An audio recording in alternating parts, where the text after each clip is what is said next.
What's going on, everybody? Welcome to the Get the Bot podcast, episode 27, I believe. What's Yep. going on? I'm your host, Gladia Castro. Got my co-host, Tim Park. What's up, fam? What's going on? Should be a good discussion today. Again, this is something that I think has just sort of come up through conversation and, as we're approaching, different steps in our business and lives of like people want to avoid making mistakes, and that's kind of part of the process. But if there's things Right. that we've learned that we can pass on to you guys to avoid, then I think that would be helpful. So great episode lined up for today, but don't forget to subscribe, like this episode. We're on typically every Wednesdays. We'll have guests or have really hot topics to discuss. But today we're going to keep it chill. 4th of July was yesterday. Yep. It was popping out here in LA. The leak fireworks. I There's know. This was like an It went on average all night. show, and I know it went on all night last night. I literally felt like it was happening outside my window. After a while, I could like hear it going on and on and on. I was like, dude, like, these people don't stop. I know, Um, right? Yeah. So yeah, we'll kind of uncover what are sort of common mistakes that people make in real estate entrepreneurship. Maybe mistakes we've done. We'll kind of go over that.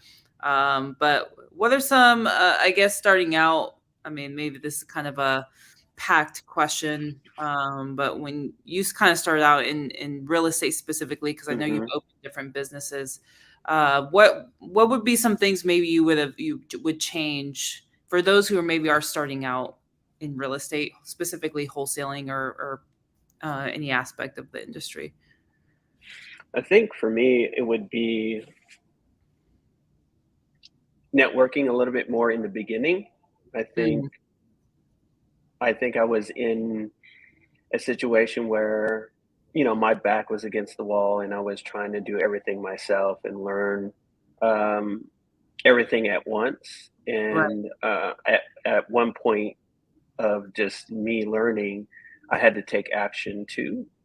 right, So I think a lot of people hesitate to take action when they first start. They may buy a course, they may start not even start the course. I mean, they'll buy it and then not even go into the course or dive into the material or learn it. And I think that's very important is that at least kind of learn the basics, go through what you need to go through, and then dive into getting into it. On the networking side, I really didn't know what I was getting into at first, but honestly, it's just starting any other business. You kind of knew what you were doing, the general premise of it when you were right. researching, doing your researching, who you were going to be, who was going to be your mentor. And I think, once you started to talk about it, then I think more people would be open to it as well. I think that's for me. I think I should have talked about it sooner than waiting till I got a deal done and then started to talk about it. But I think it's a two-edged sword there because you don't want to talk about something you haven't done yet, right? Right. Or but you can always be truthful and say, I'm getting into real estate investing. I joined this great program, but I would love to network with other real estate investors or realtors or what have you in that. Mm, yeah, I love that. I think we could definitely unpack that just alone. I think, yeah, networking would definitely be one. Because I think for a lot of us, it's we want to do everything ourselves, right? Like Right. maybe it's the athlete in us, or maybe it's our ego of or not just knowing what we don't know as well. But for right now in like Chris's group, he's really preaching like, hey, collaborate with each other and kind of Hmm. using the community to partner up in JV. And I think maybe had that been more accessible or available, because it's just something that just kind of happened, right? Like Yeah. through time and creating case studies where he's like, oh, maybe we should do it this way. Then maybe I would have done that more, but I felt like I had to do everything myself to like Mhm. learn it. So it's definitely not something I would have done, but like it helped me learn to the entire process as well. Yeah. It also made Yeah. me learn how time consuming it is as well. So I think networking for sure is the biggest key in general, no matter what industry you're in. And I think also is another kind of thing is kind of knowing what you want to do, because I think a lot of people Mm. get into, like you said, um, they join something, then they just fall off, or they'll pay for something, or they just continue paying and like don't do anything with it. Like you said, you have to take action and things that you apply. So it's like find an accountability partner, or find somebody who you know is going to hold you accountable for like, hey, you're paying for this subscription. Like, are you learning anything? Like, what are you doing? Because that happens a lot. And I think it's just identifying what it is you want to do, and taking those action steps. Um, and where you can add value, because everyone has different backgrounds. So talking about like what to share on social media, and I think everyone's kind of doing the same thing, right? On like almost the content I've kind of noticed Mhm. for wholesaling, it's like this is what you can do with this, or this is what you can do for that. So I don't think you need to reinvent the wheel, but see where you can find a lane or a niche or something where you can add value. um, so like one was like, okay, I work a 9 to 5 and this is how you can manage it. Or hey, I'm an engineer and this is how I analyze, it's there's so many different ways people can really incorporate value, that really don't, that shy away. And I think the best thing is to document your journey, because you never know who's Mhm. watching. But you don't necessarily have to have the pressure of being an influencer either. So I Yeah. think that's maybe a common mistake, is like people try to do the most or try to reinvent the wheel when they don't necessarily have to, in that aspect. But I think the biggest thing, yeah, like no matter what community you're going to join, like just take action, like Mhm. write out what it is you want to do, and and follow through it, and have an accountability partner. And I think that Yeah. was something I wish I would have gotten much sooner, and Mhm. not shy away from it. Yeah. I think that's important. I think when people get into real estate or just any kind of venture, I think they need to really going back to what you said about the time Mm, commitment and, mm, how much time something, takes. We don't mm, realize when we until we get into it, how much it does take, right? Locking up a deal takes time, that process.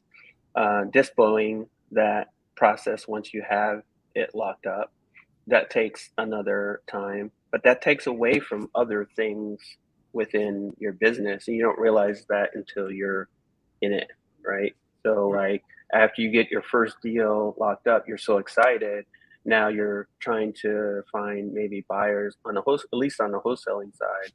right, You're trying to find buyers and you're scrambling to find buyers, but that's taking away from finding more deals, right? right, And so when you're first starting out, that's kind of a mistake that you shouldn't have. And that was part of me. That was my first deal, and I wasn't concentrating on more deals back to back. So right, one is understanding the time and how to fix that, and how to continually try to fill your pipeline up while you still have a deal locked up and you're searching for that. So I know you were big on time blocking when you first started out, hmm, and making sure you had a set time that you were going to still reach out to sellers, and then there was a certain time when you were going to reach out to buyers. right. So I think that's really important, and people don't realize that when they first get into real estate investing or wholesaling. So that I think that's Yeah, another important pitfall that people get trapped into. That's something to avoid as well. yeah. Because if you think about it, most of the audience or people who transition to entrepreneurship, whether it be real estate or, you know, e-commerce, whatever. Everyone, for the most part, has a 9 to 5 still. Like, not many, Mm, it's a small percentage, I feel like, that don't have a job and decide or quit their job to go all in. Like, that's, I think that's a small percentage. I don't have the accurate data in front of me, but just based off the people I know, most people have a 9 to 5 that they start off with. So that your time is already against you in that sense, depending on like what your schedule is and whatnot. So kind of knowing that, you have to again just figure out what works for you. Like, what's your consistency? Is it 2 hours? And like just being intentional with that time that you use. Because even like, I struggle with that sometimes too. On like, what's the difference of being busy versus productive? mm, You can do busy work, but it's like, what has that gotten you? So it's just being really intentional with the time that you do block, right? And for many people that it's that are used to 9 to 5s, that's very difficult to mhm. create time for yourself, or using that time to be on your own and be dependent on you. Because when you're entrepreneur, it's just you, like you're the boss, right? And I think I maybe mentioned this last week, but I saw a video of this guy who's making crazy money in tech, and he was just saying, if you can't work for someone, you damn near can't work for yourself. Like, you Wow, have yeah. to like know how to work with people, how to collaborate. Like, is it just because you don't like being told what to do? Like, doesn't say much about you as an entrepreneur. Like, you need to take these skills and apply them in the entrepreneurial space. So I think just keeping that in mind, I think that's the biggest mistake people make, is they either get too comfortable, and that's something I definitely did. Is like, yes, I Yeah. time block, but I didn't know like how to kind of navigate it all or balance it all. Or I was maybe doing more busy work versus productive work. Um, and so I think that's a big struggle that people start off with, just right off the bat, because they just don't know how to manage that. Yeah. I would agree with that because I think in the other businesses that I started, I was more focused on structure and making sure it was set up correctly, and then diving into getting clients or services or selling products or whatever the case may be. Mhm. And I think that was more busy work than actual, being intentional about Right. getting revenue in. What actions am I going to take to actually bring in money right now? Not, all that other stuff could be put to the back burner, Mhm. and done, not in between like a certain time block, or, so like you said, being intentional is going to be, it's very important in whatever you do, whatever business industry that you are in. Yeah. I think that's super important to know and understand about yourself too, because Right. as an entrepreneur, your mindset has to change from a worker bee to a an owner or a business owner, right? You Right. People can be an entrepreneur and still be self-employed. You're still basically you're essentially a worker bee still, right? Right. And what's funny is, people say, "Oh yeah, I can't do the 9 to 5. I hate being told, or I hate having to work for someone." But as an entrepreneur, you have customers. Like, Mm, you're still working for someone, right? But you have the luxury of creating your own kind of business and everything, and the freedom that comes with it. But you still have somebody you're working for, right? You have a seller, a buyer, mhm, somebody that you're working for. If they're calling, they can be calling right where you've had calls at 8 p.m., 9 p.m. You're gonna pick up, mhm. like if there's a deal going on. So what's the difference between that and I mean, there are differences, but with the 9 to 5 too, like with people like getting bogged down, like, oh, I hate being told what to do. Like, isn't the seller in the way? Like, you're still navigating that. So um I think there is a difference. And so you have to, if you really want to be successful, and that's something we're working towards, right? is you have to Mhm. really have that mindset change of like, um, I'm not a worker bee. This isn't like a 9 to 5. Like I am actually working towards something, and you have to be committed. You have to believe in the vision before anybody else does, right? And even when Yeah. things go bad, like you still have to continue that. So I think another common mistake I made was comparing myself to other people. And even then Mm. it's still hard, but I think I'm able to grasp it a little bit better. But seeing other people either who started before me or after me, or maybe in some sort of similar situations, like it's hard not to compare yourself, right? And everyone has their own like process and journey, but that's always a common thing, and that distracts you from your goals as well when you're Yeah. focused in on what other people are doing. So I think that's a very common mistake people make starting out, is Mm. comparing themselves instead of comparing. Maybe collaborate or reach out and be like, what did you Right. do, what have you done? And I think that's a big that's a tip to comparing yourself, is like reach out to more people as part of networking, and kind of see like, hey, what can I adjust, and then Yeah. that like coaching, that can go into like mentorship, stuff like that. Yeah. And I think that um, that that's an important aspect as well too. And I think the next common mistake is knowing how to pivot too, like Mm, knowing how to see what's working and what's not working, and adjusting your initial strategy to focus on the things that are going to work, and stay or informed even to yeah, pivot. yeah, exactly. um, and I think it's a two-prong approach, right? You have to have the education to know what you're going to do in all strategies, one. Two, it's what strategy is going to be best for, let's say, this market, or what is best for your business. So it's learning, what strategies are going to work for you.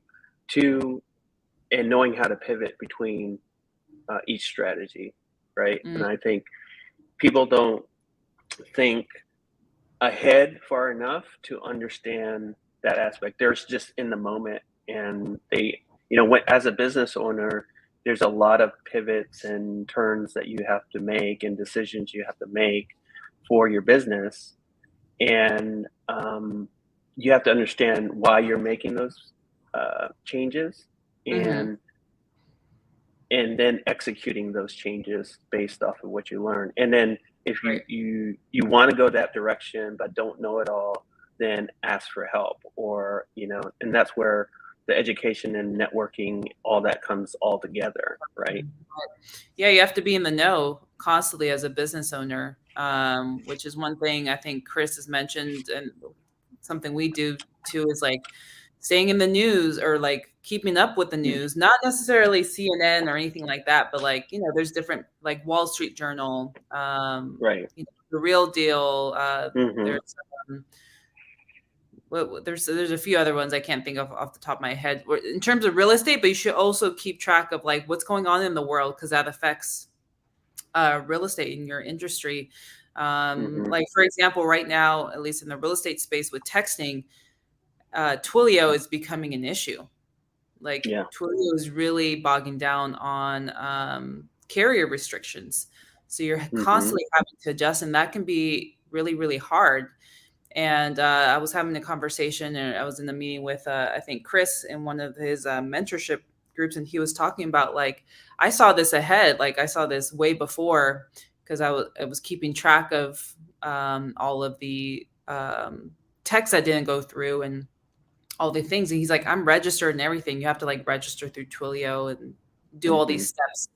And he's like, this could really affect my business if I don't do anything. And so that's an example of like, okay, well, what can I do? Okay, I still have cold calling, but when you're kind of doing both at a mass scale and you stop one, you're putting more pressure on another. So Hmm. that's an example of where you have to learn how to pivot. All right, what can I do? And so he's working on some things. Um, to help with the texting aspect.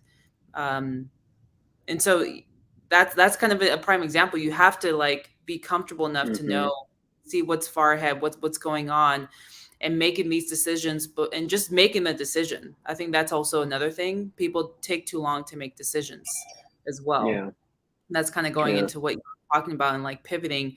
Just trust your gut, whatever, make a decision and then live with whatever the consequences are. If it's something bad, then you learn from it, but you're going to get better. But like, you can't be stuck overthinking either. You have to Yeah. just really take some time to think, okay, what's going on here, and then just make a decision. So there's a lot of aspects of it's very difficult for being a business owner. It's not, there's no Yeah. blue.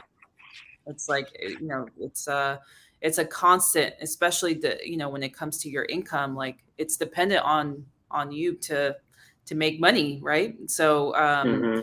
that's where you have that added pressure, but there's these things that you can apply to help with that. Yeah. I think that's great too, and I think the Airbnb business is taking a hit as well too, just because of regulations that are going on. I think bookings are down 40% compared to what they were like in pre-pandemic or a year ago or so. So what's the shift there, right? And I think a lot of people kind of knew that we're in the investing world that like it might have been a short term like huge success, get in while you could get in, but there were going to be changes Yeah. going down the road, right? If So you're an experienced uh, investor too, you would have seen that as well. Or exactly.